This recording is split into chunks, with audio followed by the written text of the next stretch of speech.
Allahumma ya rafi'ad darajat Allahumma ya rafi'ad darajat Allah. Atuh engke lamun geus kabeh mah atuh kabeh ka Eropa, ka Amerika, ka Australia perang bakal teh moal turun dajjal lamun teu peperangan moal cirina haram sekitarna di lebaran Madinah di lebaran eta teh nyana nyaho atawa henteu kaperuntukanana nu jelas engke bakal jadi untuk penampungan manusia di berbagai negara.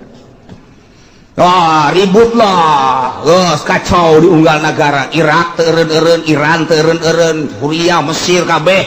Woi, Al-Azhar tinggal Al-Azhar na Indonesia dan lain sebagainya.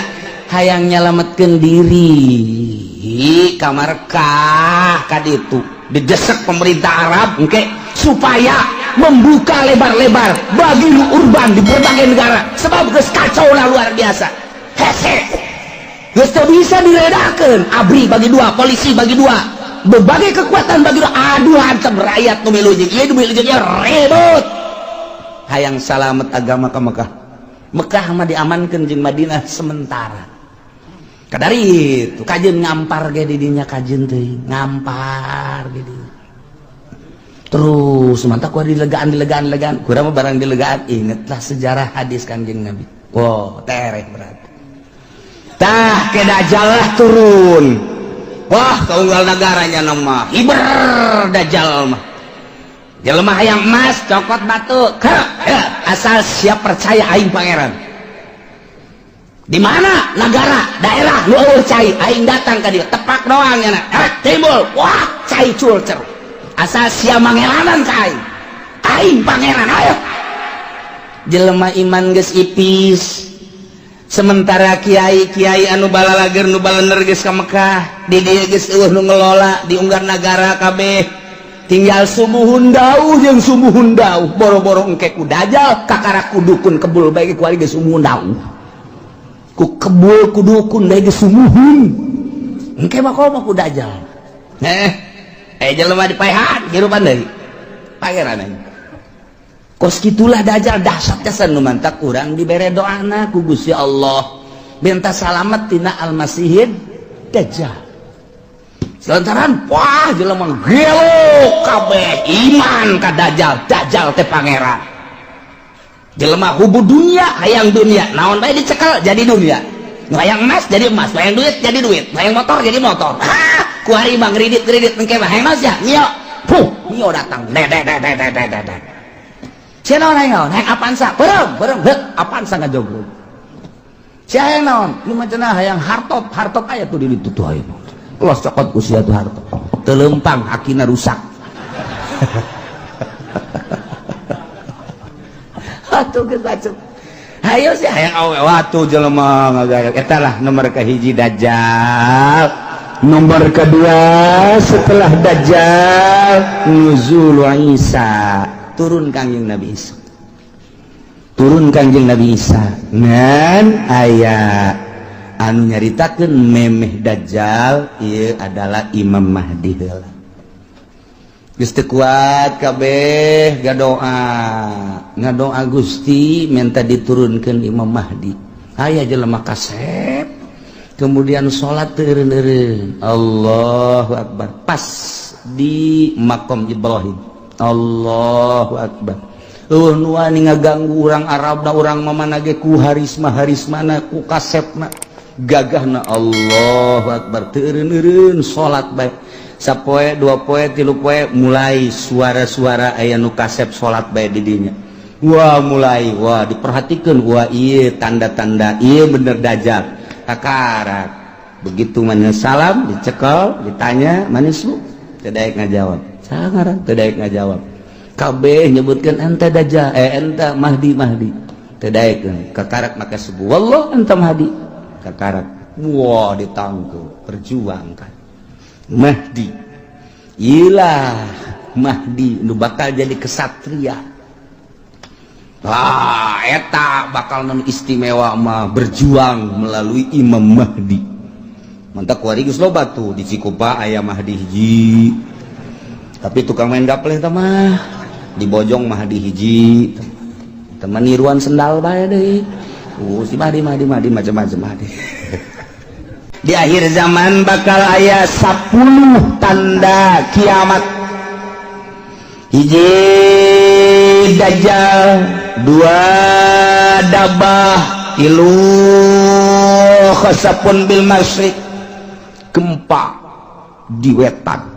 Khasapun bil maghrib, gempa di kulon. Khasapun bi jaziratin, di jaziratil Arab. Ini jelas pak gempa di berbagai benua.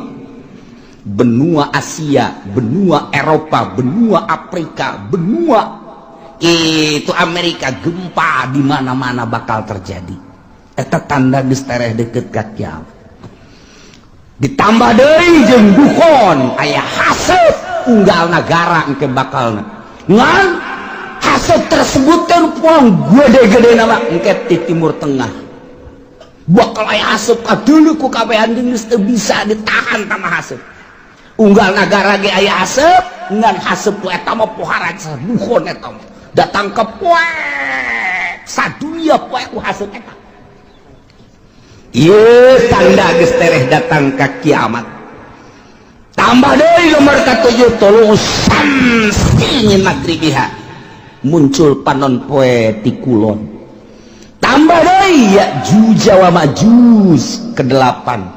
Ke-9 turun Kangjeng Nabi Isa alaihis.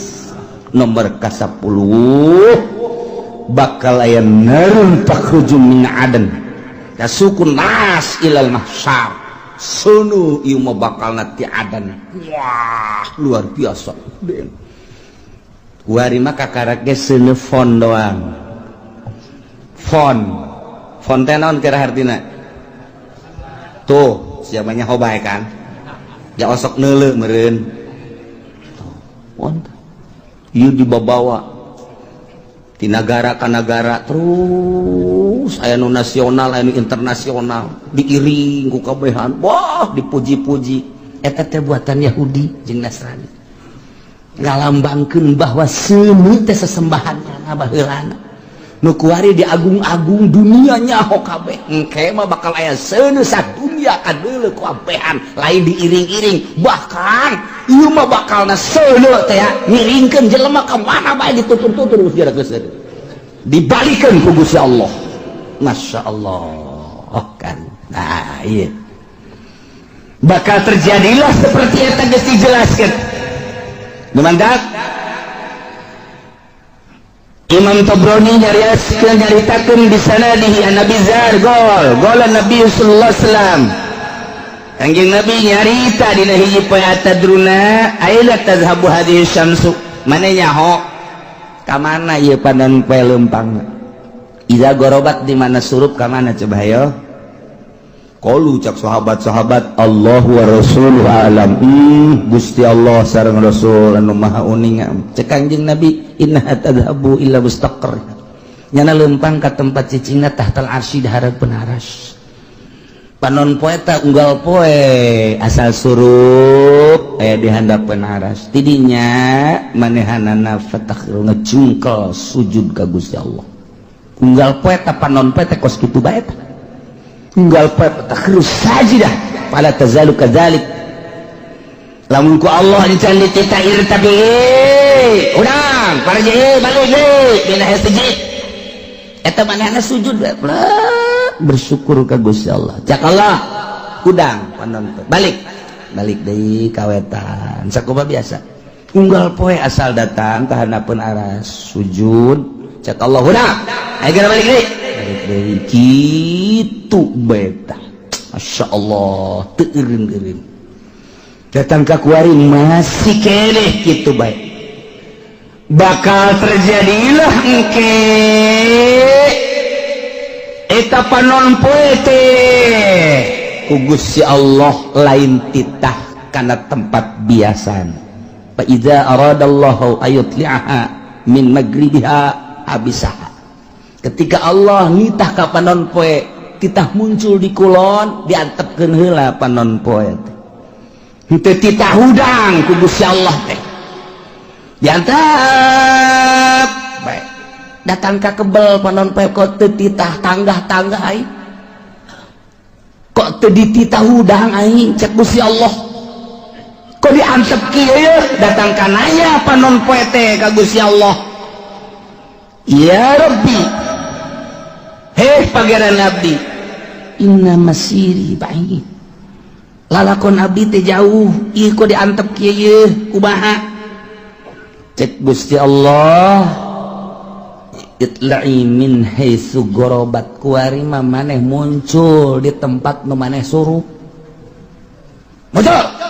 muncullah ti kulon kakarak jelema kaget kabeh weh ja bener hoeng nu dicarita-caritakeun ku kiai-kiai teh bahwa panon poe teh muncul ti kulon weh bener kuari itu dulu kaget kabehan eta memehna teh poek tilu peuting meneh muncul di kulon panon poe disekep ku Gusti Allah ditahan tilu peuting kanyahoanana ku ahli tahajud nu tahajud Allahu Akbar nu biasa 10 rakaat jam sekian tambah deui ke diakhiri ku witir nya namun maca Quran maca sholawat biasana jam 3:30 terus subuh ramang ieu mah jemaat terus bae tapi begitu mata salat subuh poek keneh bae poek keneh kok poek bae terus jam geus menunjukkan jam 12 terus poek keneh bae ahli tahajud geus carang hari tangan aya keneh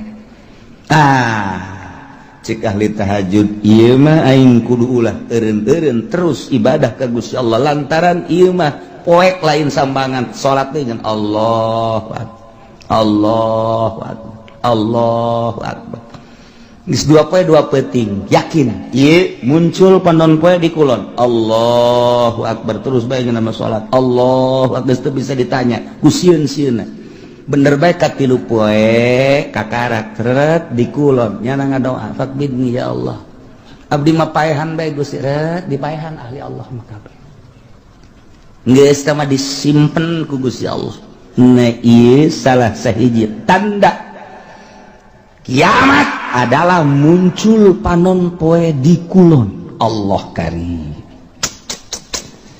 anu sebenarnya lamun diruntuikeun mah mimiti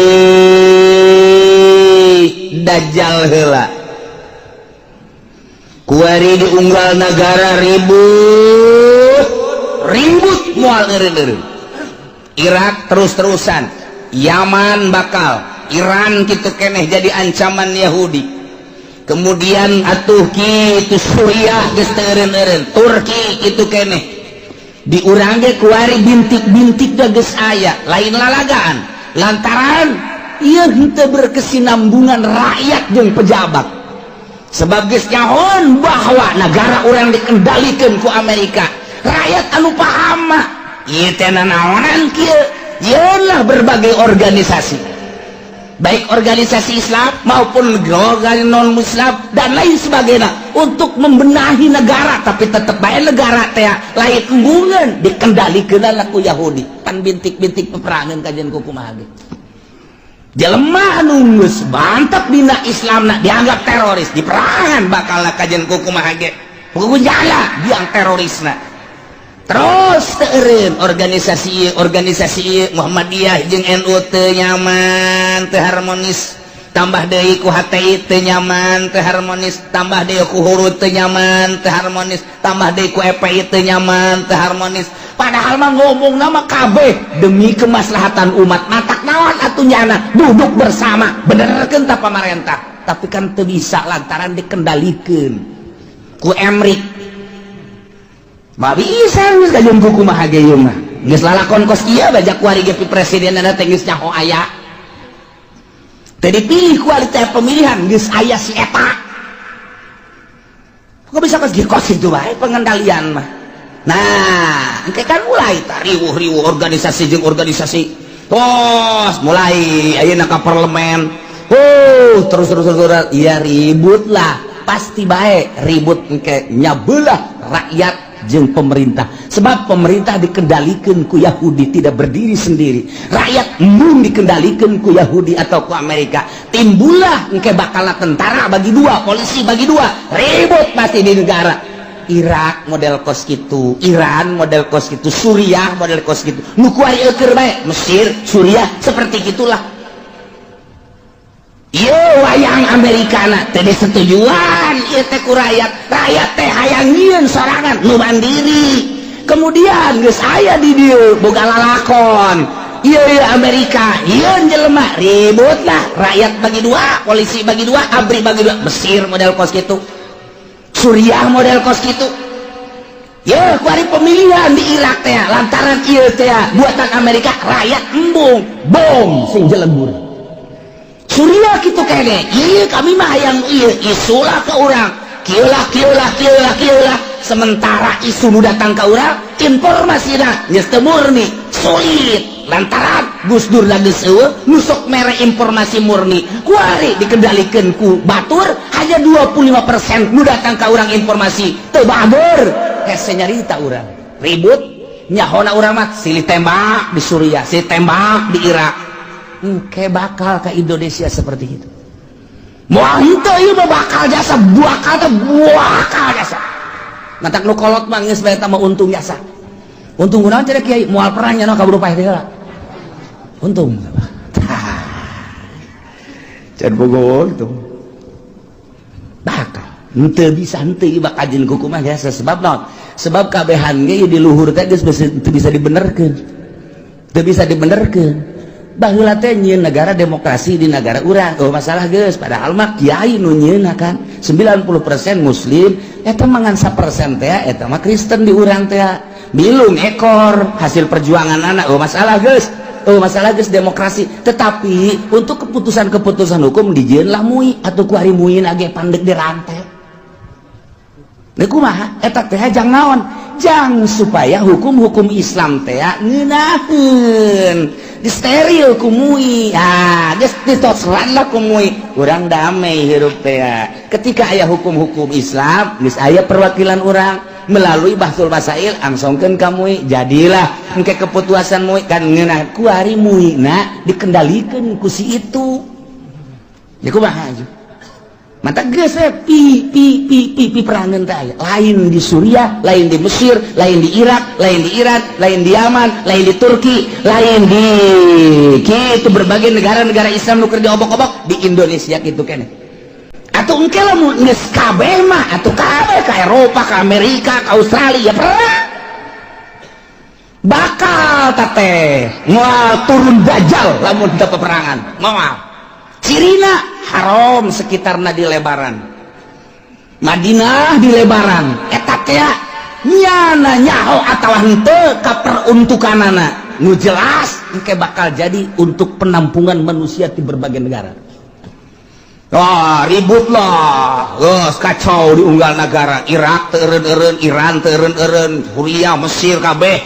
Woi, Al-Azhar tinggal Al-Azharna Indonesia dan lain sebagainya. Hayang nyalametkeun diri kamarkah kaditu didesak pemerintah Arab engke supaya membuka lebar-lebar bagi urban di berbagai negara sebab geus kacau lah luar biasa. Hese geus teu bisa diredakeun, ABRI bagi dua, polisi bagi dua, berbagai kekuatan bagi dua, aduh hantem rakyat nu milu jeung ieu nu milu jeung ieu ribut. Hayang salamet agama ka Mekah. Mekah mah diamankeun jeung Madinah sementara. Kadari itu kajen ngampar ge di dinya kajen teuing, ngampar di dinya. Terus mantap ku dilegaan, kurang mah barang dilegaan, ingetlah sejarah hadis Kanjeng Nabi. Wow, tereh berat. Tah ke dajjal lah turun. Wah, kaunggal negaranya nama hiber dajjal mah. Jelema hayang emas, cokot batu. Asal siap percaya aing pangeran. Di mana negara daerah lu cai aing datang ka dieu tepak doang nya timbul wah cai culcer asal sia mangelanan ka aing pangeran ayo jelema iman geus ipis sementara kiai-kiai anu balalager nu balener geus ka Mekah di dieu geus eueuh nu ngelola di unggar nagara kabeh tinggal sumuhun dauh jeung sumuhun dauh boro-boro engke ku dajal kakara ku dukun kebul bae ku ari ge sumuhun dauh ku kebul ku dukun bae ge sumuhun engke mah ku dajal jelema dipaehan hirupan deui pangeran kos kitulah dajal dahsyat jasan nu mantak urang dibere doana ku Gusti Allah minta salamet tina al-masihid dajjal. Selantaran wah jelema gelo kabeh iman ka dajjal teh pangeran. Jelema hubu dunia hayang dunia, naon bae dicekel jadi dunia. Nu hayang emas jadi emas, hayang duit jadi duit, hayang motor jadi motor. Ku hari mah kredit engke mah hayang naon sia? Mio. Mio datang. Sia naon hayang Avanza, berem, Avanza ngajogrog. Sia hayang naon? Ieu mah cenah hayang hartop aya tuh di ditu tuh aya. Los cokot ku sia tuh hartop. Teu leumpang akina rusak. Atuh geus bacot. Hayo sia hayang awe watu jelema ngagayok. Eta lah nomor kahiji dajjal. Nomor kedua setelah dajjal nuzul Isa. Turun Kangjeng Nabi Isa. Turun Kangjeng Nabi Isa ngan aya anu nyaritakeun memeh dajjal ieu adalah Imam Mahdi heula. Geus teu kuat kabeh ngadoa Gusti minta diturunkeun Imam Mahdi. Aya jelema kasep kemudian salat teureun-eureun Allahu Akbar pas di makom Ibrahim. Allahu Akbar. Nu wani ngaganggu urang Arabna urang mamana ge ku harismana ku kasepna gagahna Allahu Akbar teureun-eureun salat bae sapoe dua poe tilu poe mulai suara-suara aya nu kasep salat bae di dinya mulai diperhatikeun ieu tanda-tanda ieu bener dajjal kakarak begitu mana salam dicekel ditanya manis lu teu daek ngajawab sangaran teu daek ngajawab kabeh nyebutkeun enta dajjal enta Mahdi teu daek kakarak maka subuh wallah enta Mahdi kakarak ditangkeu perjuangkan Mahdi ilah Mahdi nu bakal jadi kesatria eta bakal non istimewa mah berjuang melalui Imam Mahdi mantap kuari geus loba tuh di Cikupa aya Mahdi hiji tapi tukang main gapleh teh mah di Bojong Mahdi hiji teman niruan sendal bae deui si Mahdi macam-macam Mahdi. Terus dajjal eleh ku dajjal maka segeralah nuzulu Isa turun Kangjeng Nabi Isa alaihis salam dibantulah Kangjeng Nabi Isa kusaha ku ashabul kahfi nu ayeuna di Yordania nu kamari kuring sadayana zarah ka ditu gila ashabul kahfi wah buuk ngarundai ka handap lantaran besar bara 1000 tahun lah tuh di zaman Raja Dikianus datang ke ayeuna kuku para ranjangnya halis mula panjang nuantak besi aya di mana bae lubukna panjang wah ieu ashabul kahfi kajian kuku mah si hade ulah di baturan si hade juri ge mah ieu turun di Gunung Karang masalah ini wah gararaga muksal bina tamlikho zunwanus martunus saribunus palyastatiunus ngirta ieu tentara-tentara Allah anu bakal bareng jeung Kangjeng Nabi Isa alaihis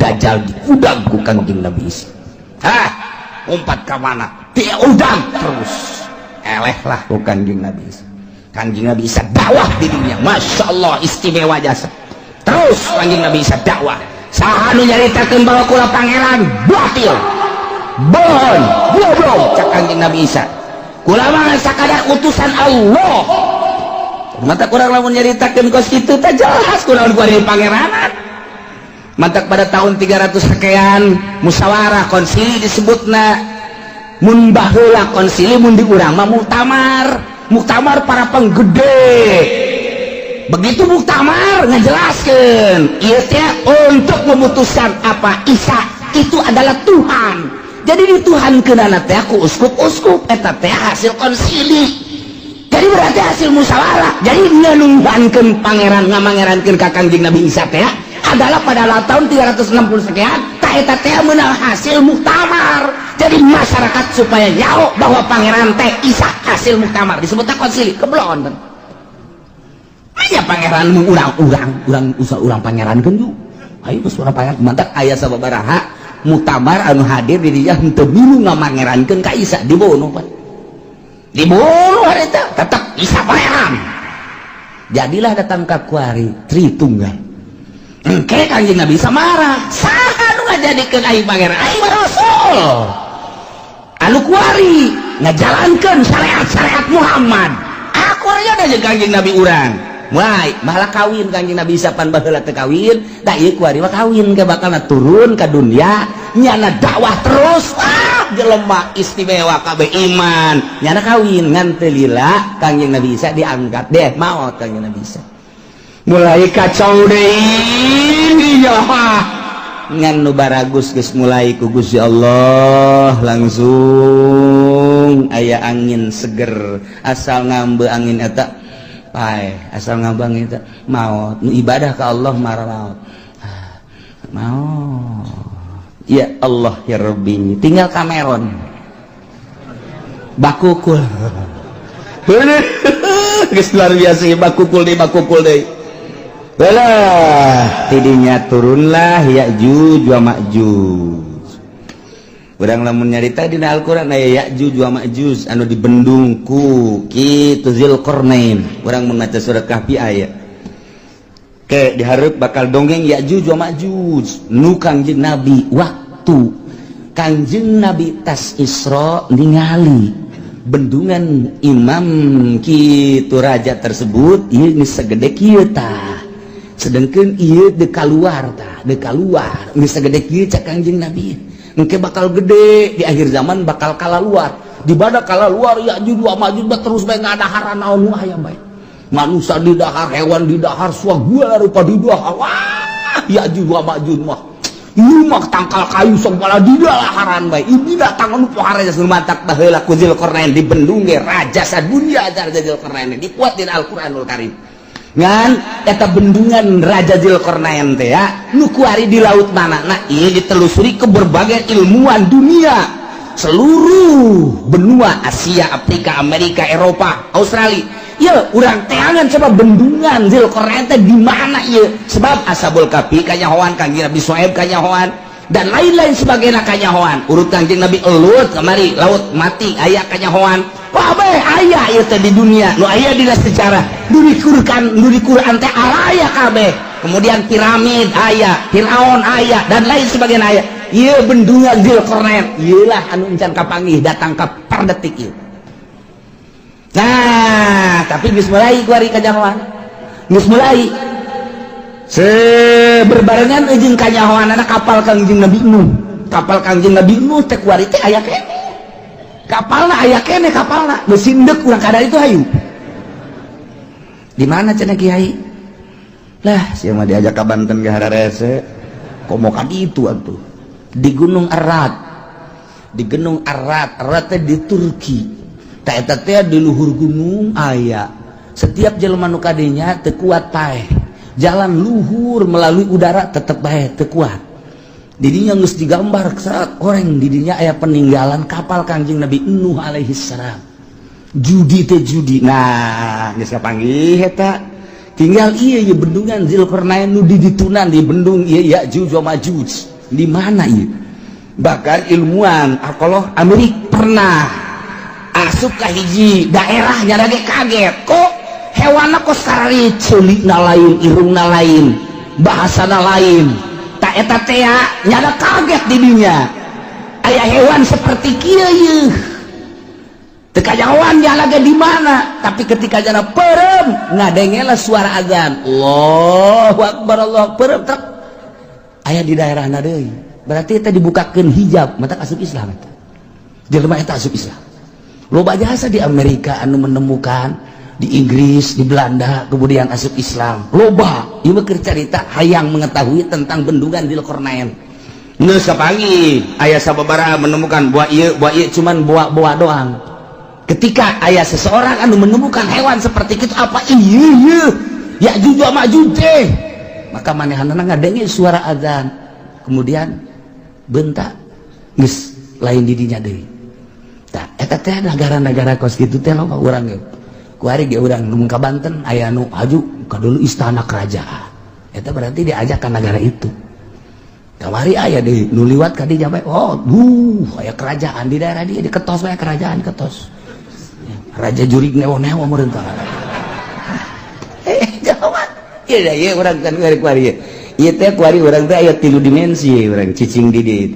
Urang dimensi zahir kuari. Zahir kadeuleu ieu. Lamun urang dibukakeun hijab trek dimensi alam jin.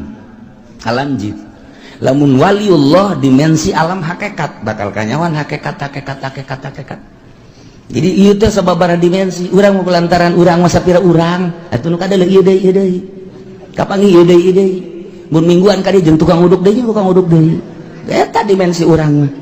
Teh, da ieu ke baca bakalna Ya'juj wa Ma'juj. Nah, idinya kakarak summa khurujud dabbah. Jadi eta bakal Ya'juj wa Ma'juj engke ku Gusti Allah dihujanan blek hujan. Banjir pararaeh lah Ya'juj wa Ma'juj. Tinggal manusia-manusia anu nyilib araraeh loba keneh di dunia teh. Dabah teh ya hewan eta nya nama letikan ti himar, hampir sarua jeung himar begal. Ceulina rancung biasangan nya nama mau patlot, mau pulpen leungeunna. Nulisan jelema tarang ditulisan mukmin kafir. Geus teu bisa kukumaha nu katulis kafir wae. Terus sadunya mukmin kafir dabah eta mah terus nulisan eta masyaallah ieu lalakon lain lalagan ge pohara jasa bakal katulis. Nah nu geus aya tulisan mukmin didinya langsung teu kebel mau ngeunaheun geus tinggal kafir siapa kafir sia ge da tarang sia sia kafir sia ge atuh kafir gawe tah tidinya mah geus kafir engke mah bakalna awewe loba jasa lalaki kurang tak engke bakalna lalaki diudag-udag ku awewe datang kelai katangkal kalapa kiih-kiihna ge dilamotan ku awewe ku eueuhna lalaki lamun hayang mahmur engke tah. Aduh, haju deui. Zina teh kuari makan masih kena di kamar, masih kena di kontrakan. Eta anu kelas di hatap, nu belah ditu da mah tuh di hotel, di tempat-tempat anu geus puguh lokasi-lokasina. Engke mah di sisi jalan kos kotok. Ieu hayang itu dibuka sleting. Beres. Geus gitu hayang ces beres persis kos kotok bae geus ces beres ngan digabungkeun ku Gusti Allah gabung geus moal aya nu anakan moal aya nu anakan geus we dibere gabung bae lantaran dikiamatkeun kan moal aya budak leutik. Nah aya hiji dua saeutik hiji dua paling meureun sadasa hiji nu reuneuh teh geus hese ngandur gabung bae geus teu araranakan ngomong na jelema ku geus lemah na iman ketika aya nu zina ieu jelema jana zina di dinya ngan ngomong kitu atuh hayang boleh di dinya belah ditu kayak ngan ngomong kitu doang geus teu daya teu upaya geus sebab zina kabehan ngan ngomong da teh kitu hayang belah di dinya atuh ceukna belah ditu ke naon ih teu lalikat aing mah geus beres ngomong kitu ditawaran daekeun pan blon eta iyalah bakal terjadi seperti itu. Masya Allah kakarak summa tulu usyamsi min magribiha kakarak muncul panon poe di kulon. Jadi muncul panon poe di kulon setelah Mahdi, setelah Dajjal, setelah Dabah, setelah Ya'juj wa Ma'juj kakarak muncul panon poe numantak cek Kanjeng Nabi la taqumus saah moal waka terjadi kiamat hatta tatlu asyamsu min magribiha sehingga muncullah panon poe di kulon. Tah ieu teh ditangtangan ku kafir teh urang Quraisy nyaon dina Taurat dina Injil geus dijelaskeun nu matak nyanalah aing mah daripada iman ka Quran jeung ka Muhammad maningan ge hiji lain cabut nyawa aing. Nomor kedua maning disiksa ku Gusti Allah. Nomor katilu Allah maning turunkeun bae tanda-tanda kiamat di antarana muncul panon poe di kulon. Nu matak ketika muncul panon poe kumaha tangke bakalna yauma yati ba'du ayati rabbika la yanfa'u nafsan imanuha lam takun amanat min qabl. Dina poean datang sebahagian tanda-tanda pangeran yakni tere datang kiamat wahiyatul usyamsi muncul panon poe min maghribiati kulon. Sakumaha geus dijelaskeun di hadis Bukhari Muslim tah ketika muncul panon poe di kulon teh la yanfa'u nafsan imanuha lam takun amanat min qabl. Allah mangpaat kawak-kawakan ka hiji jelema ka sahabat imanuha imanna lam takul amanat min qabl anu manehanana encan iman memeh eta mah geus begitu muncul panon poe di kulon nyana can iman haji nyana nyao ieu teh tanda kiamat berarti bener kiamat teh nyana iman geus tutup pintu si gotaka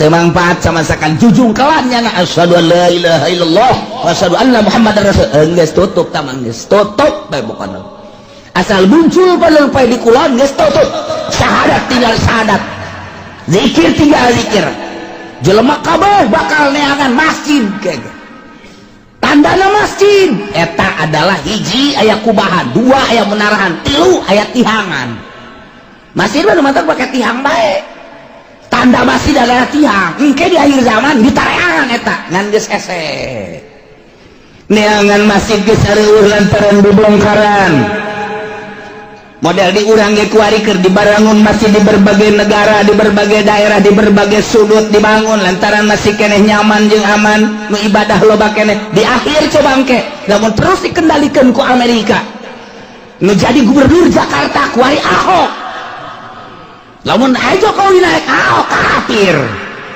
tidak menutup kemungkinan engke Serang bupatina kafir Pandeglang bupatina kafir lamun di Jakarta Ahok engke diserang si Cenglu oh di Pandeglang si Tegwan ayo si Tangerang si siang-siang melingseng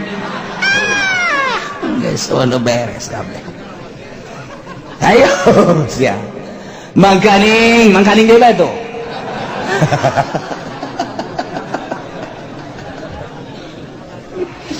Lipo keur dibangun BSD dan lain sebagainya bang didinya lah aya pusat-pusat kegiatan-kegiatan kafir nu geus kanyahoan bae gapan dinasa baheula teh didinya teh aya senjata nu sakitu loba anak deuk nanaon eta teh si Haryati Haryati teh saha hah sakar ngaranna boga nasa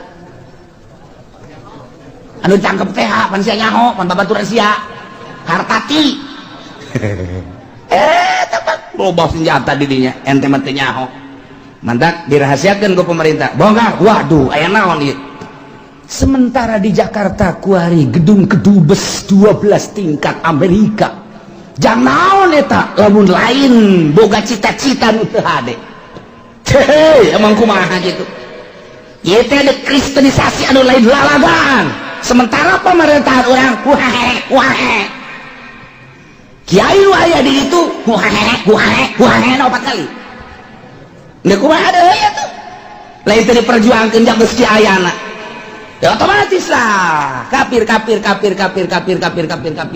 dia terus hasil dicokotan ku Amerika hasil dicokotan dan lain sebagainya urang dibangun kadeuleu geus lemahna di urang asal aya nu bergerak dianggap teroris asal bergerak dianggap teroris kan sararieun kabeh iman geus eueuh mulai gempor sudah tidak ada masjid-masjidan masjid paling hiji dua kan meureun anu dipertahankeun ayo sia tanah dibelian ku nyana nyeun gereja sadaek-daek nah ada kumaha deui ayo ja pamimpin urang ge nu handal nu kuat ayo deuk kumaha kabeh sumuhun dawuh ka Amerika Nah mulailah gedung-gedung dibangun, gereja dibangun, masjid-masjid orang dibangun, kayak dibongkar.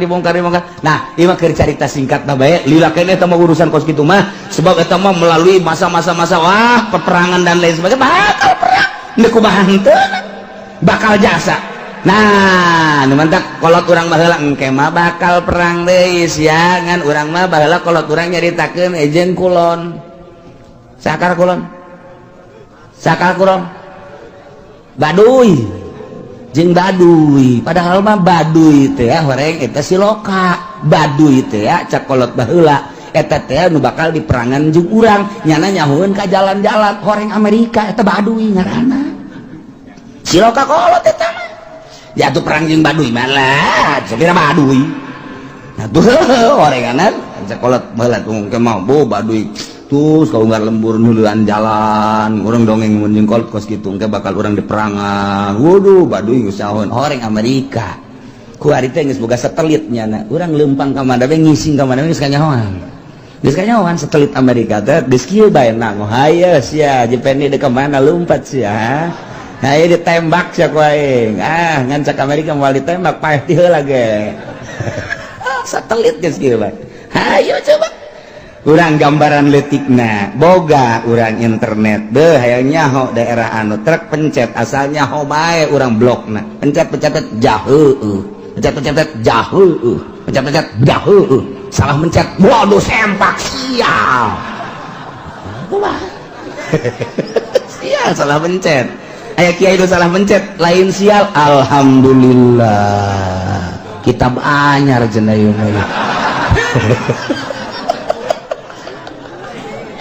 aduh Masya Allah aya dinya merekna Kiai Haji Google waduh bener Masya Allah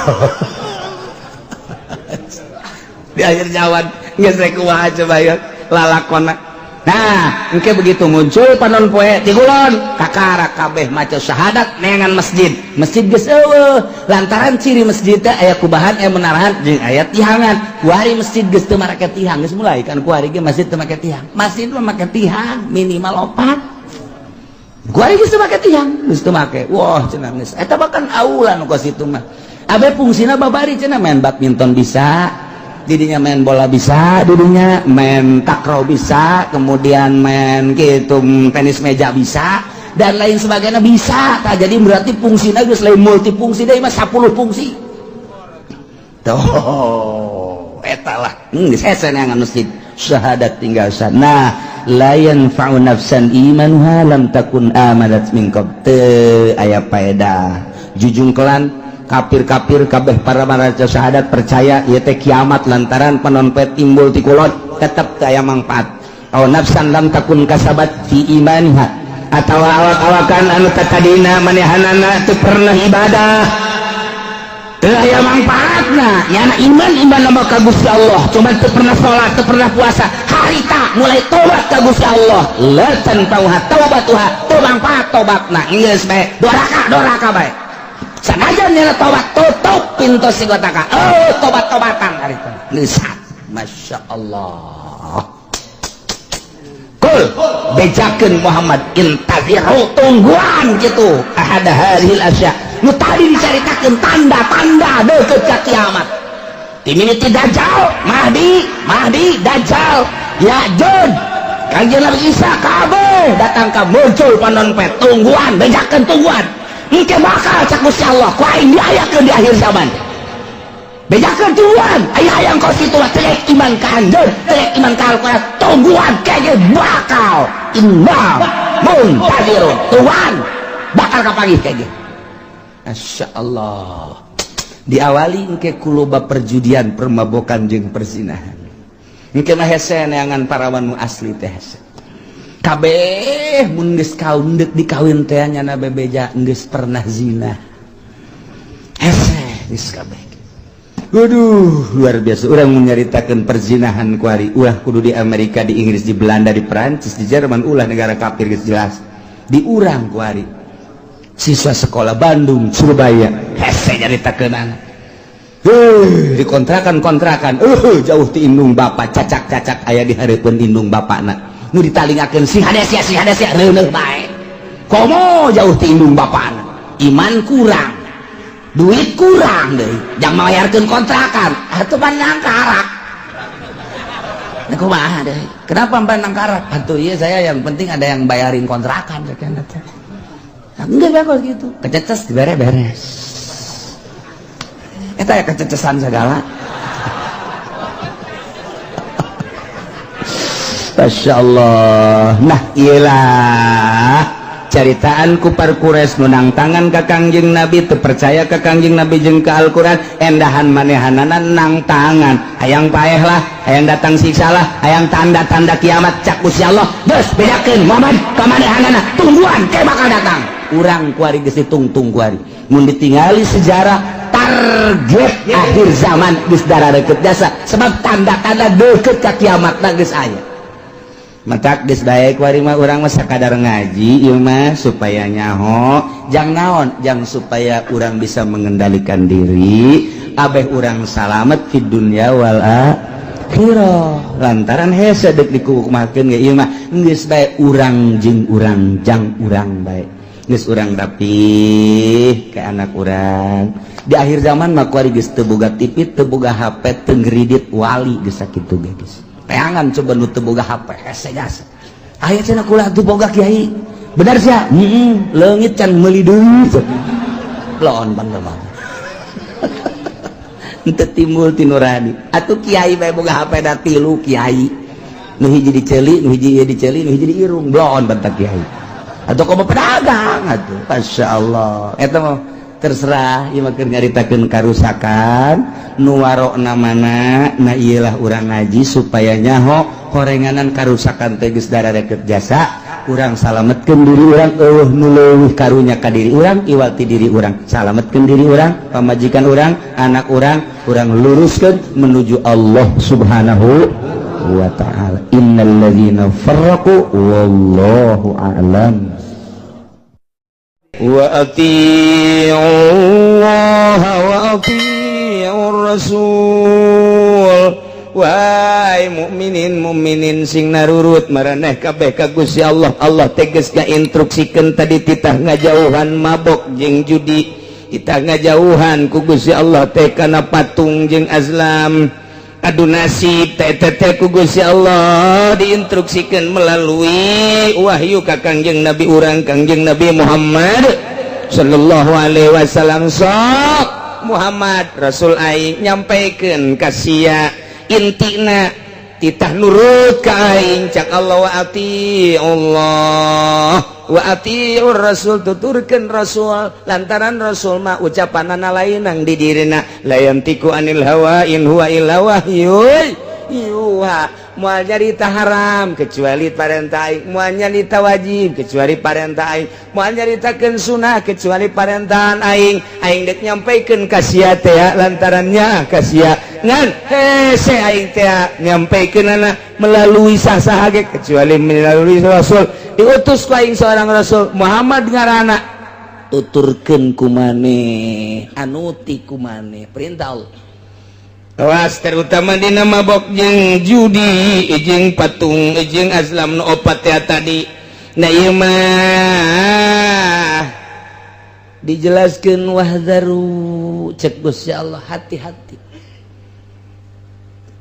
nurut maneh ka Gusti Allah nurut maneh ka parentahan Rasul Allah tapi wahdaru awas hati-hati kumaha hati-hatiana lamun maneh nurut salamet mun maneh teu nurut bahaya fa in tawallaitum maka lamun maneh mengo mun maneh ngabalieur lamun maneh teu nuturkeun ka perintah Allah teu nuturkeun teu ngajading kana ucapan Kangjeng Rasul perintah-perintah Kangjeng Rasul ku maneh teh dihirup fa'lam kanyahokeun ku anjeun annama ala rasulinal balagul mubin Rasul mati kasangkut paut eueuh deui nyana mah ngan sakadar nyampaikeun doang maneh nurut salamet maneh teu nurut bahaya Rasul mah teu aya naon-naon teu aya gantar kakaitan, teu aya hubungan nyana mangan sakadar diberekannya bae ka umat nyampekeun ti aing. Andai kata Rasul teh nitah ulah mabok maneh nurut salam. Andai kata Rasul nitah ulah mabok maneh teu nurut, ih atuh Rasul bah teu kasanggot paut. Lantaran Rasul mangan sakadar annama ala rasulinal balagul mubin ngan sakadar nyampekeun. Rasulna parantos teu aya tilar di dunia mah disampaikan ku para sahabat ayat ieu. Sahabat geus teu aya sampaikan ku tabiin, tabiin geus teu aya disampaikan ku asbat tabiin. Tahun 2011 penyampai lidah Kangjeng Nabi di Jakarta loba kene, di Pandeglang loba kene, di Serang Pandeglang, di Serang loba kene, saantero dunia nu nyambung lidah ayat ieu loba kene. Ngan hanjakal teh kumaha? Hanjakalna ieu pemerintahna. Pemerintah teh dirina artina nu marentahna ieu adalah bener-bener henteu mengamati ayat ieu. Sehingga nyana teh ngajual ayat. Kumaha ngajual ayat teh? Ai dina zahirna mah ngalarang nyana titah mabok di panggung sapeuting bisa 2-3 panggung horeng jero nama ojol ayat eta teh jang meuli meo.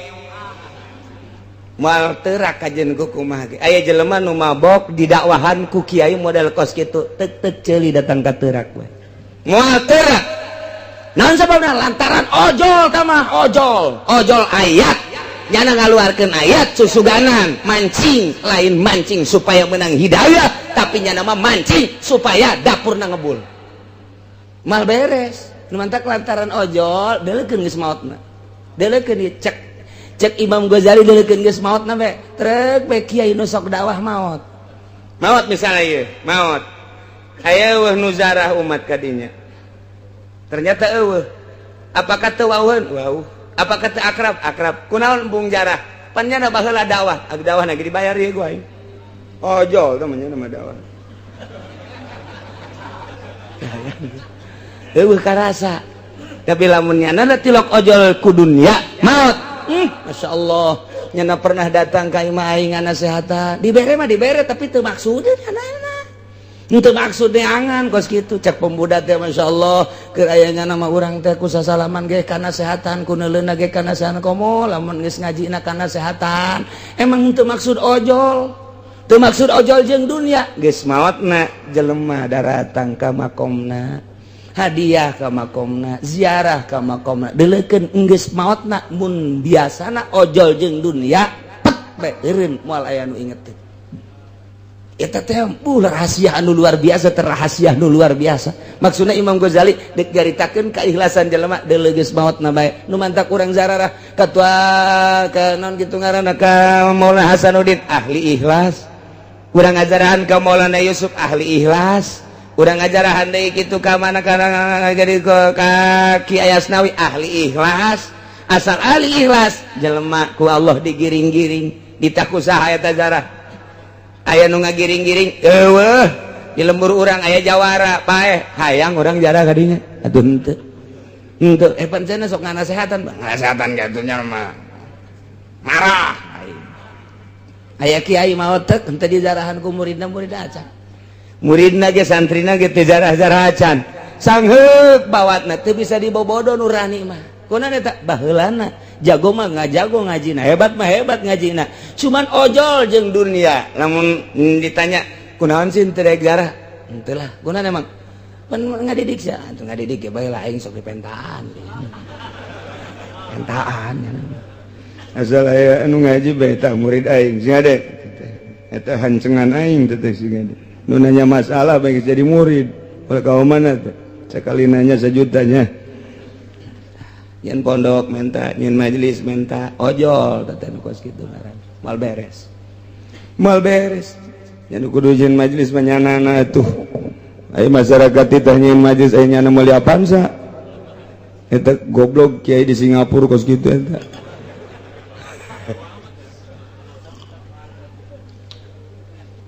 Ieu mah keur carita masalah ikhlas cek Imam Ghazali. Sampaikan geura ayat bakal ngerenyet geura jelema mun nu nyampaikeunna nu marentahna Ieu adalah teu ojol jeung dunia.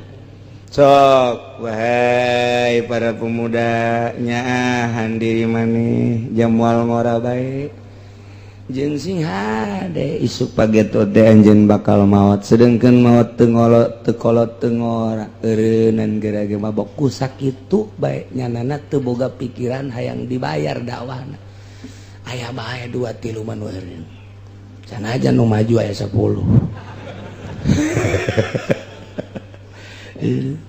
sanajan unggal penting dakwah menasional tapi di benak hate nanya teh lain eta nu dimaksudna maksudna mah dek numpuk-numpuk harta ieu mah tinggal maksud lain dibere jeung teu dibere lain boga jeung teu boga tapi maksudna sing ada singkah arti menang nyokot ti mana eta Imam Ghazali menang nyokot tina innamal a'malu binniyat jelema mah kumaha niatna jelema ngariung teu niatna naon niatna teh endek tahlilan endek syiar kemudian dibere berkatna satreuk masalah teu kabawa teu kajingjing gunya ada satreuk berkatna atuh loba jasa masalah tetep bae syiar mah kuari mah jelema endek ngariung tapi nu dimaksud berkatna berkat mending mun satreuk pugu cau deh mending mun cau nu beureuh mah cau hansip rugi emang aya cau hansip aya eta kos kitu tah beda niat sih ada niat mantep ke niat eta sok di non garang-garana sok dibahas-bahas bae ku kiai balikan deui supaya jelas niat urang ti penting dek niat hudang lah aing dek tahajud kasubuhan eta urang geus boga nilai tahajud geus boga pan nilai tahajud masyaallah eta niat jadi kadang-kadang niat eta bakal ngabentuk di akhirat sanajan teu dipigawe niatul mukmin khairun min amali mantak ngaji niatna deleukeun ke kadagana beda ieu sorana beda sora lamun niatna ikhlas mah beda nyelecep ka jero hatena teh rindu ka jero hatena ngeunaheun ka jero hatena teh eta teh bakat tingku ikhlas di jerona ikhlas teh naon teh lain diomong ikhlas mah teu hayang urusan dunia hayang kalem teh hayang dimulai diagung-agung teh dek nyampaikeun ayat ieu mah supaya manusia bentak mata hatena henteu maksud hayang dibayar kabeneran diagung-agung aja dibayar dibere eta teh urusan batur asal dirina nah iyalah nu hese teh berangkat awalna begitu ngalengkati mah dek naon maksudna dakwah dek naon maksudna ayeuna ieu mah dek dakwah bae ayo ngan eta deh sok ngomong-ngomong sabaraha jam ieu nya setengah jam bos setengah jam lamun naik kareta mun sedang ka mana ieu bayaranna ge gede cabok kiai kos kitu mah eta teh ilas eta kos kitu kan eta teh tah piceun mun hayang bener piceun mun hayang bener ieu nyampaikeun ayat ieu disampaikeun di dunia ayat ieu disampaikeun mabok makin menjadi-jadi hese luar biasa nah ieu diakhiri ayat nu tadi teh ku Allah wa atiur rasul narurut marane kabeh ka Gusti Allah teh ngalarang melalui Kangjeng Rasul minum arak judi wa atiur rasul tuturkeun turut ku maneh Kangjeng Rasulullah wazaru jeung hati-hati kudu rempan maneh kana berbagai permaksiatan lantaran bakal ngejerumuskeun anjeun ulah-ulah di dunia komo di akhirat nama deui bakal sing jarungkel ka neraka jahanam lamun nurut atuh salamet lamun ngabalieur mengo fa in tawallaitu mani taat mun mane ngabalieur tina taat rasul mah rasul bae tapi teu didenge kiai mah kiai bae tapi teu didenge fa'lamu awas aya rambu-rambu tuh hubunganna naon Kangjeng Rasul mana ma ala rasulinal balagul mubin Kangjeng Rasul mah hanya sekedar nyampaikeun doang atuh ari katarima salamet namun teu katarima atuh bahaya lantaran fajazaukum alaina cek Gusti Allah adapun babales aranjeun kabeh mah eta adalah tanggung jawab kula nurut nurut maneh kukula bakal disalamatkeun ka surga teu nurut maneh kukula dijangjian kukula teh bakal dikanarakakeun sakitu bae Rasul mah teu aya patula-patalina naon itu kene kiai ngalarang niat mah sakadar dakwah bener-bener lillahi taala aju jelemana teh daek darurut ka kiai ih atuh annama ala rasulinal balagul mubin kiai mangan sakadar nyampaikeun doa nurut jeung teu nurut lain urusan kiai mantap kiai ulah marah lamun dakwah teh aju teu narurut marah kiai goblok sia teu nurut ka aing deuk nurut ka aing deuk nurut ka saha sia tolol sia goblok sia eta kiai moal beres sama kos kitu mal beres atuh ieu keur menyampaikeun bae haram riba haram ngredit haram praktek isuk-isuk datang Assalamualaikum enon ya ampura kiai kunaon aduh doakeun kula bulan kemarin itu bisa bayar kreditan hareup mudah-mudahan boga cek hate ai kamari aing nyampaikeun haram ku ari minta doa ka aing aing teh sieun nu kabalingar sebenarnya Deres kos gitu deres. Nu kieu Waalaikumsalam ceurik bae. Oh, nyabikang deh, Bang. Oh, di mana nih? Oh, udah deket cenah di dinya. Enak. Aduh, cenah daripada ditarik deui ku dealer mau nginjem duit. Ja. Iya. Aduh, boga salah kita henteu si budak. Mun teu onam. Artina itu depan Masya Allah gula ngajing mengaji baik ke kiai ngadenge baik jadi menginjam duit bae jangan bayar kreditan innalillahi wa inna ilaihi kudu kumaha tah atuh teh kumaha nyampaikeun anak nyampaikeun bae ngan can datang ka hatena can dibere hidayah ku Gusti Allah berarti mahal teh anu ngagulak-gilekeun mah anu ngaleungitkeun hijab mah lain kiai lain wali lain Kangjeng Rasul nu mere hidayah mah Gusti Allah Subhanahu wa taala masyaallah timbul pertanyaan para sahabat urang mah alhamdulillah cek para sahabat teh kazamanan karena ayat innamal khamru wal maisir sehingga orang sadar nu tadina osok mabok eureun tadina sok judi eureun tadina nyembah ka patung areureun tadina dunus nasib ngundi nasib baju areureun ku ari mah kulantaran urang nyaho kana haramna ngan ieu ayeuna mah fakaifa bi ikhwanina allazina matu wa hum yasrabuna al khamra wa yaquluna malal maisir aya eta dulur urang tetangga urang nu kamari ieu mararabok kamari ieu jararu diaju ku ari parae eta kumaha kamari ieu meme diharamkeun nyana mabok aju paeh nyana judi duitna pake dahar dirina pamajikan jeung anak paeh eta kumaha nya ai urang mah kuari geus areureun ieu jageus jaho ieu kana haramna ai eta bapa urang emang urang uwa urang kawau urang anu baheulana mararabok paeh kumaha eta iman mah iman ka Gusti Allah tapi can turun ayat saklek haramna arak nyana kaburu paeh kumaha nya eta jobe ayat ieu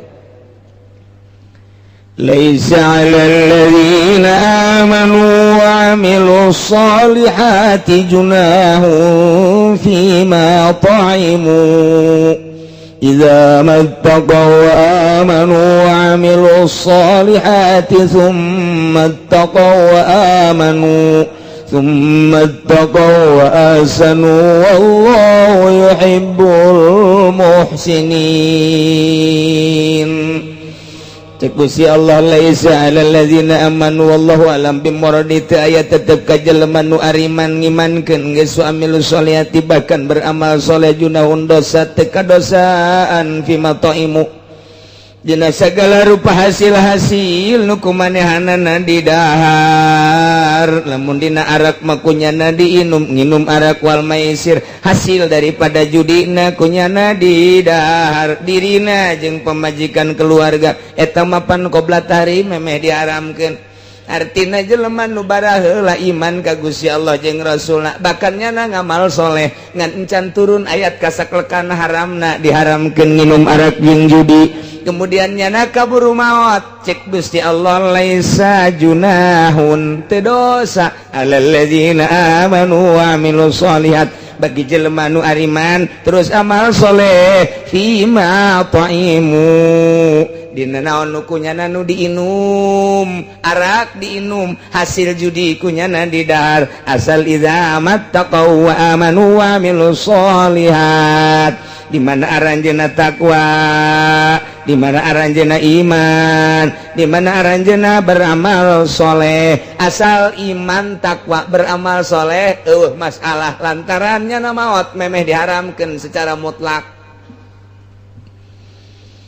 dikuatan deui ku Gusti Allah summa taqwa amanu inget ini penting mata takwa jeung iman modalna syaratna asal takwa jeung iman tambahan deui ku Gusti Allah summa taqwa ahsanu nu penting mah takwa jeung ihsan nu mantak aya 3 di dieu teh ittaqau teh loba amat aya rahasia henteu teh barang dibongkar ku ilmu bilagah mah nomor kahiji aya idza mattaqau wa amanu wa amilus sholihat nomor kedua summa taqau wa amanu nomor katilu summa taqau wa ahsanu aya 3 ittaqauna loba amat atuh cukup bae hiji ittaqau anu awal mah eta adalah jang pribadina ittaqau nu kadua mah jang pribadi jeung halayak rame ittaqau nu katilu mah jang dirina halayak rame jeung ngalaksanakeun ihsan nu mantak aya iman aya Islam aya ihsan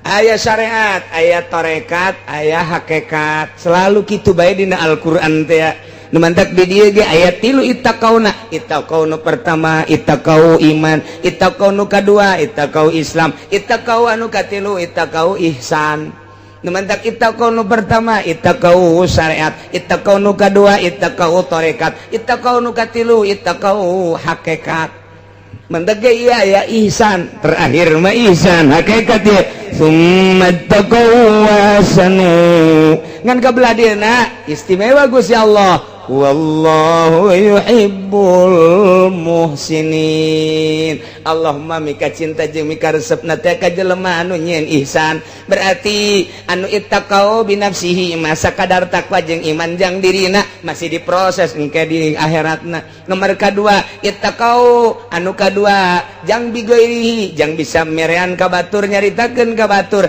tapi dirina mancan ihsan masih diproses ku Gusti Allah anu henteu diproses mah anu meunang mika sedikit cinta Allah ia adalah jelema anu ittaqa amal soleh iman termasuk ihsan ialah wallahu yuhibbul muhsinin nu kumaha ihsan ihsan anta budallah kana katarahu wa ilam takun tarahu kanahu yaraka maneh ibadah ka Allah seakan-akan neuleuh ka Gusti Allah mun can bisa seakan-akan dideleukeun ku Gusti Allah berarti teu pernah bae aya mimpar-mimpar urusan dunia teu ojol nyampaikeun Qur'anna teu ojol nyampaikeun ayatna teu ojol nyampaikeun hadisna jeung urusan keagungan kemuliaan jeung teu ojol kana urusan dunia ihsan sieun ka Gusti Allah bagian mun dibere duit ge sieun nya mah Waalaikumsalam ti mana ye ti atut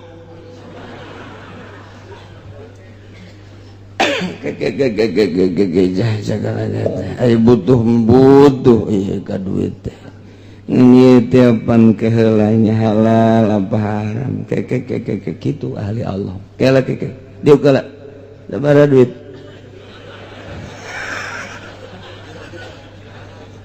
yang dibuka teh bu emang tarima bente suara duit lah barang dibuka teh 1 juta lah letik 1 juta mun 5 juta mah bejakeun ka atut daek 1 juta mambung pan aya 5 daek kagok ka neraka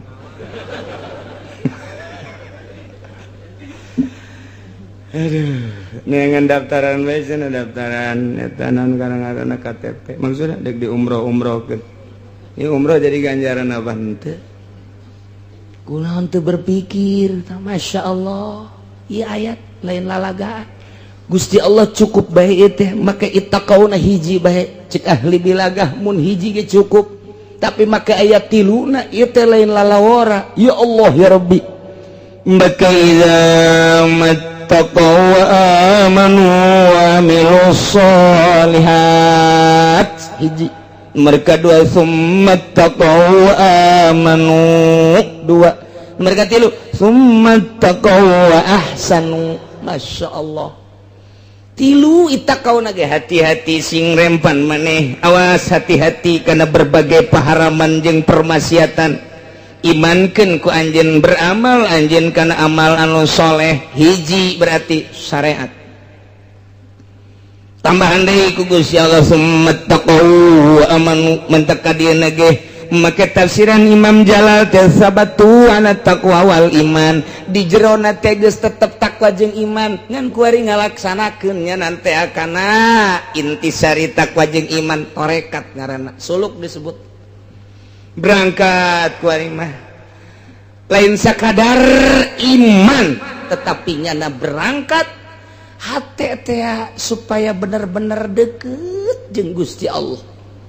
Supaya datang ke mana ya? Supaya datang diri nate ka Gusti Allah. Emang Gusti Allah bisa ditempuh jalan mana? Bisa ente naik kereta, bisa ente naik kapal, atau naik Apollo. Oh, otak nancan datang itu budak. Gusti Allah mah di mana-mana aya. Tapi lain berarti eta Gusti Allah. Kumaha tuh ngaji nu mantap ge. Jangan ngaji terus bae, atuh otakna pendek jasa sia mah. Campur jeung naon? Wayah ngaji-ngaji wayah datang ke imam nonton TV melulu. HP bae meuli nu anyar deui. Oh, budak. 3G HP na geus. Mending mun ngarakene aki-aki geus bau kuburan. Mamawa HP keneh bae. Ya Allah, ya Rabbi, tak aki-aki buang ka warah jas.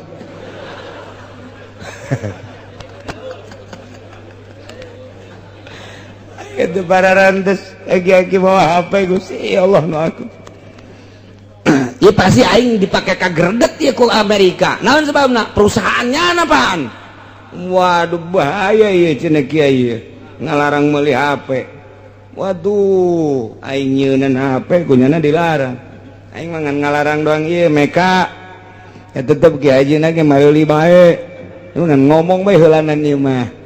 Lamun dek bener-bener nyana make ittaqau nu kadua tenden HP selamat berpisah. Aku mendengar pengajian dari Kiai, ternyata engkau harus pisah.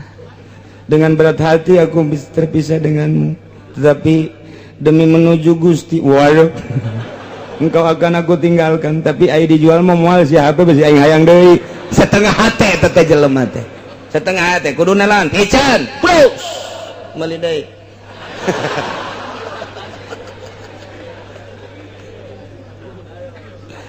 Lain lalagaan ibadah teh nu mantak urang eueuh ngeunah kumaha ilmu fatul muin mah aya, ilmu jamul jawame mah aya, ilmu tafsir mah aya. Kok eueuh ngerenyet cenah ibadah eueuh ngeunah, asal eueuh ngeunah bae ge kadeuleu jelema mah sinarna eueuh. Emang kumaha gitu? Lamun aya jelema nikmat ibadah ngan nyaritakeun nikmat ibadah mah teh mah geus rahasia bae hese nyaritakeunana ngan beda engke sinarna. Boro-boro ndek nanaon tah pepegatan jeung HP bae ge sakitu hese. Aing mah geus kolot umur 60 tahun ku batur di ustad-ustad jeung di kiai-kiai. Lah HP aing isin aing. Geus aing mah moal. Kuari mah HP teu boga nonton TV bae. Atuh ieu bagi berat penyakit. Bagi parah ieu mah impus ieu mah kiai kos kieu mah. Geus teh TV geus sia mangpaat aing neuleuhan sia bae ti baheula teh ngan saukur berita bae paling ge anu-anu lah. Film nyanyi geus teh hayang aing mah geus tah dua tang. Coba ge dua bae HP jeung TV. Ieu teh di jero hate diberesihan teh hayang teh mah kos kitu mah lahun walabun teh mah geus aing mah deuk ka Allah bae saminggu bae ngerenyet bakalna hayang meuli deui.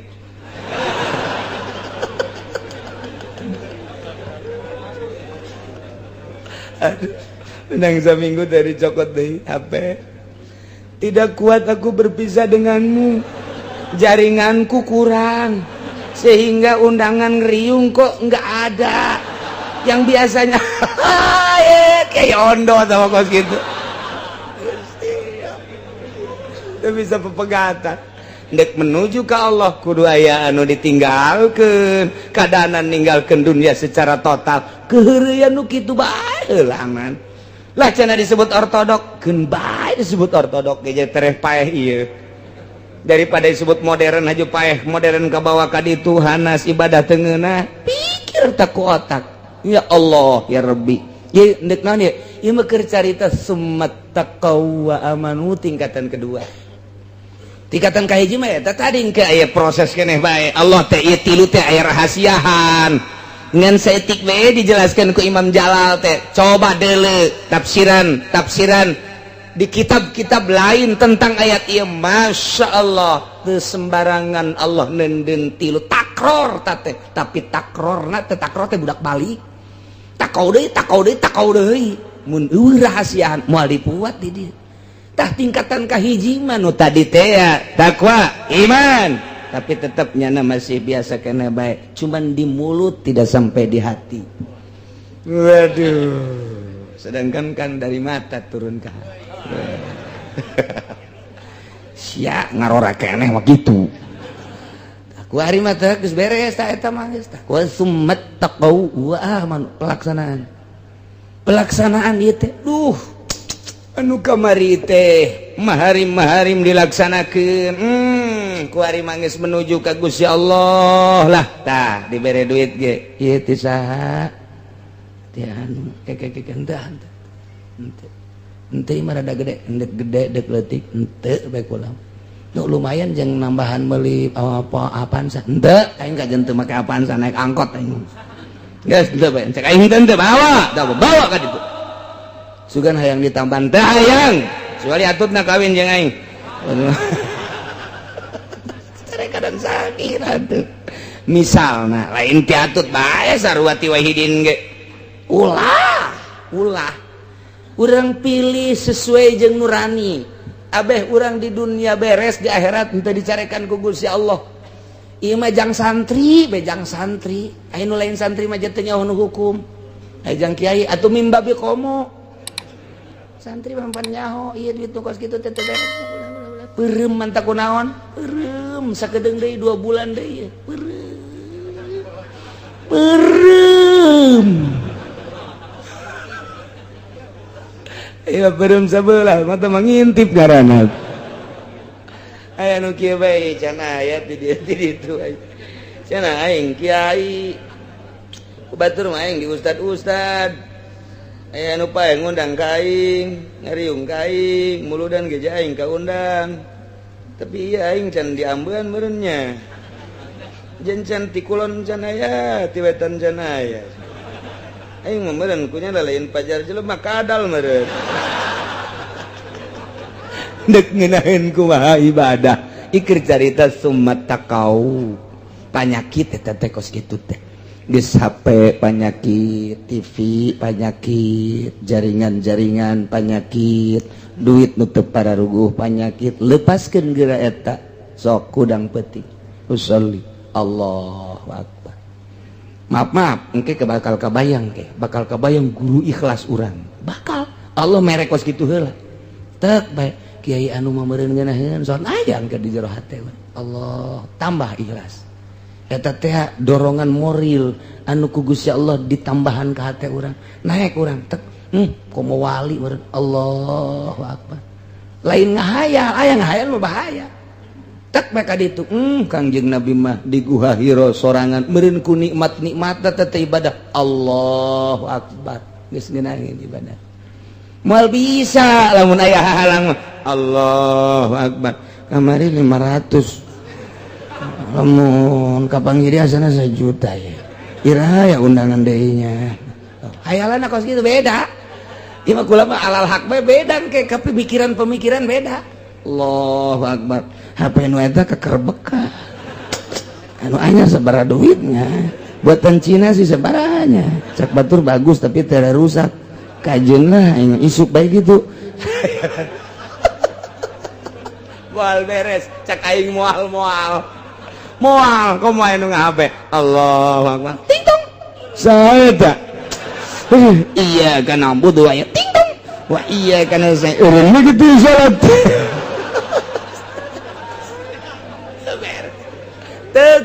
deuli datang ka ikhlas bae ge ieu keur carita urang lalagaan beda engke jeung beat mah dina tarekat lain deui doktrin ieu mah keur carita dilalagaankeun bae pikir ku urang moal bisa kajen ku kumaha ge mantak aya jelema norekat boga HP pabatola torikotuhu batal kajen teh zikir sabala ribu ti penting boga HP batal cak aing batal deuleu persyaratanana cenah saya teh wah di torekat hebat batal ieu mah teu saha-saha cenah nya mah udang-udangna ge gede geus muka hasapah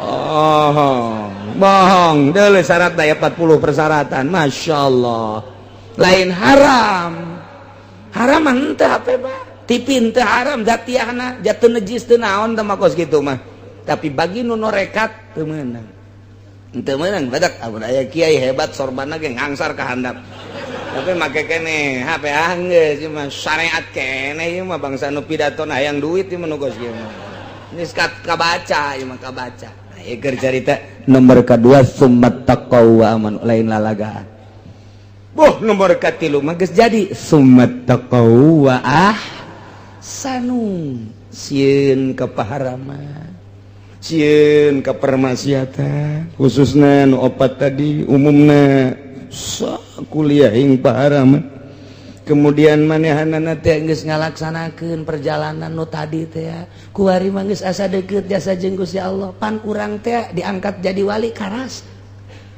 mentak dipertanyakeun jelema si jadi wali karasa apa teh karasa jadi wali teh aya nu henteu ngarasakeun eta keur nutup-nutupan karasa mana karasana asa eueuh dunia teh nu aya ngan Allah doang geus nyana teh engke asa kaduhung hirup nu kamari ieu duh aing eta Imam Ghazali caritakeun kos kitu Imam Ghazali geus diangkat jadi hujatul Islam tapi can jadi wali begitu trek jadi wali eta nu kamari magahan ngaji teh eta mah dosa aing magahan ngaji aing ngarang eta teh dosa aing dosanya kos kitu teh eta ngarasa dosa sebab orang teu ngeunah tama ibadah kos ketika nina ieu we ibadah nu bener mah ieu cekeuna tuh ya Allah ku ngeunaheun ibadah teh geus teu boga pikiran naon iyalah summat taqwa sanu sedengkeun ka dieuna Gusti Allah wallahu yuhibbul muhsinin lain leutik-leutik ayat ieu teh mantap ge masyaallah hiji ku Gusti Allah dihampura dosa-dosa jelema anu baheula nginum arak hajung ngimankeun jeung amal soleh lantaran nyana nginumna teh meme diharamkeun secara mutlak kakarak aba-aba doang aju kaburu maut kitu keneh nyana barang dahar tina hasil judi eta ge sami bae dihampura lantaran can turun ayat secara mutlak berarti luar biasa Gusti Allah mah ari encan datang ayat mah tetep bae dihampura kos urang ibadah haju teu nyaho dihampura bae mantak ibadah mah makin bodoh makin gampang jih atuh makin gampang urang deka Mekah kemudian aya nama toab sedangkeun lamun toab teh kapan kudu boga wudu jaat toab ka salat sedangkeun kuari hese ngaraksana lantaran atupan jelema teh ribuan urang kakarak ge salengka geus aya jelema urang takroni nya hideung antal jeung urang mending mun putih mah nya hideung nya batal man geregat eta urang kitu mah urang kalau urang India atau Pakistan tapi nu geulis teh bagon nu teu geulisna mah nya keur toab sih ditakeun geulis andai kata jas sia mah pan kitu bae pikiran teh batal kumaha atuh ji atuh taklid ke mazhab Hanafi mantak naon ja mazhab Hanafi mah teu batal mun antel kulit jeung awewe aju taklidna di mana ieu ti wuduna keneh apa ti toabna tergantung jelemana lamun santri ustad kiai taklidna ieu adalah ti wuduna lamun jelema teu mondok kuari ka Mekah titah taklid ti wuduna ge teu bisaeun bingung nya geus begitu wudu sampai engke bae tah dina toabna abdi taklid ka mazhab Hanafi nu cek mazhab Hanafi mah antel kulit awewe jeung lalaki teu batal geus bae wuduna Syafi'i tapi nyana toabna toab make Hanafi jang nu bodoh mah atuh sanajan didedet ke emang bodoh entar cek Kangjeng Nabi al-amila madhabalah nu bodoh mah teu bogaeun madhab sebenarnya mah geus asal salat bae habek geus lah mentak beuki bodoh beuki babari kos solusi ya geus gitu kira cerita ulah ngahesekeun kan nu bodoh mah iya tuh nu bodoh dihesekeun memaldekeun salat maldekeun salat aya nini baheula ka abah cenah kula ieu kiai di ka Mekah ayo atuh jai mah ka Mekah jangan teu bisa babacaan teu kudu babacaan nih nu bisa bae naon nu bisa mah jakul ge balelol tanya teh zaman baheula ieu jeung kula mah cenah maca qul ge ulah maca qul salawat beje nu maca salawat ge teu kudu babacaan teu kudu babacaan babari meunang kiai teu kudu babacaan teu kudu eta cerita tangga mah babacaan wah teman bodoh nyana asa pinter banda aju nyana dakwah di kitu oh cok kidamiati ge euy teu meunang babacaan ngunaheun jaka kidamiati mah aing ngaji manasik gitu mah hese jasa jaka kidamiati mah teu kudu babacaan cek cenah ge ngunaheun hebat banda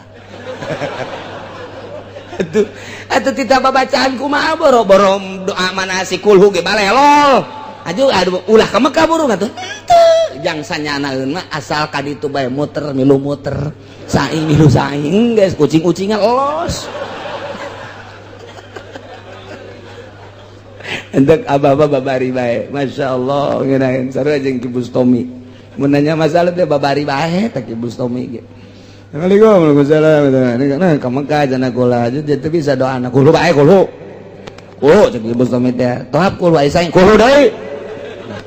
Kuluna sabaraha sadekna sia dia sadekna sabaraha tumun 10 we 5 habak cek sarua ta abong saguru berenana di dia jeung Ki Bustomi teh saguru di Ki Prawira atuh kitu bae babari nu mentek ngeunaheun ka Ki Bustomi mah euy cenah 5 bae kulhuna ge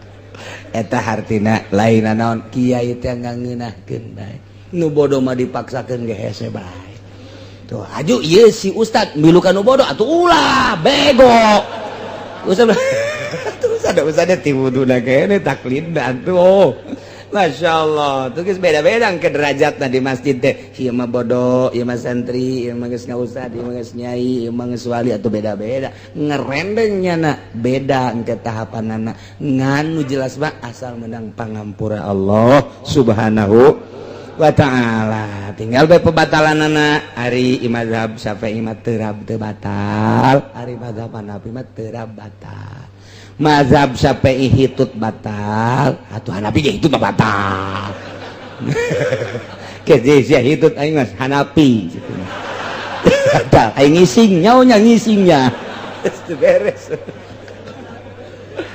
tuh kemudian kita jong kalau getih mimisan batal cek Hanafi cek Syafi'i mah teu babari geus antal doang teh ja urang kaluar getih ja carang ja teurab atuh ja carang kaluar getih carang geus eta bae tah ka mazhab Hanafi jadi teu meunang hiji naon kitu ngaranna hiji pagawean ku dua mazhab tah eta doang nu teu meunang talpek ngaranna hiji pagawean dua mazhab teu meunang mun hiji pagawean kudu samazhab bae urang pagawean wudu samazhab pagawean toab samazhab teu meunang wudu nya Syafi'i nya Hanafi teu meunang atuh toab nya Syafi'i nya Hanafi teu meunang hiji pagawean dua mazhab teu meunang nu bagusna mah ti wuduna kene wuduna Hanafi toabna Hanafi ke ka salatna ge terus gitu Hanafi saharita mah acan salat mah henteu mangga masalah tah eta kos kitu nah lamun urang ayeuna dua pagawean teh kumaha teh teu kahar teh dua mazhab teh kumaha kieu urang ku ari toab ngamazhab ka mazhab Hanafi ai praktek terap taklid deui aing ka mazhab Syafi'i jadi berarti ya mah taklid ba'da kajadian tuh bae ngeunahna lah cek urang lembur mah sabada kajadian taklid okos kieu tadi da urang kudu Syafi'i aju toab bae Syafi'i kene barang antel ji antel Hanafi mah henteu taklid harita jadi sabada jadi karak taklid teu naon jang nu bodoh nu mentak beuki bodoh beuki babari ibadah mah nu mentak urangnya hadena bodoh alhamdulillahirabbil taklid aing ka Hanafi begitu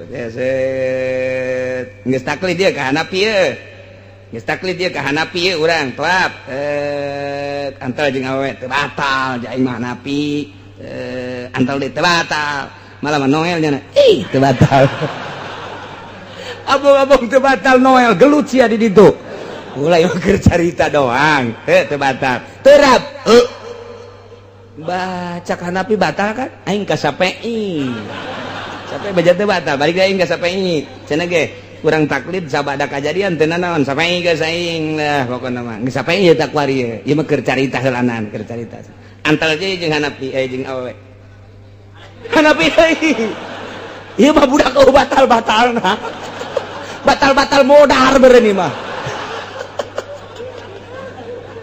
keur carita talpek hiji pagawean teu meunang dua mazhab mun geus samazhab samazhab bae ketika nyana di mazhab eta batal atuh geus bubar masyaallah wallahu yuhibbul muhsinin mudah-mudahan urang kabehan diraksa ku Gusti Allah dibere daek takwa ku Gusti Allah dibere sabar ku Gusti Allah diberi ihsan ku Gusti Allah sehingga orang bisa benar-benar ibadah ka Gusti Allah hingga akhir hayat orang husnul khotimah bisa ngucapkan kalimatun thayyibah di akhirat aya di bawah bendera Kangjeng Nabi urang Kangjeng Nabi Muhammad sallallahu alaihi wasallam wallahu alam.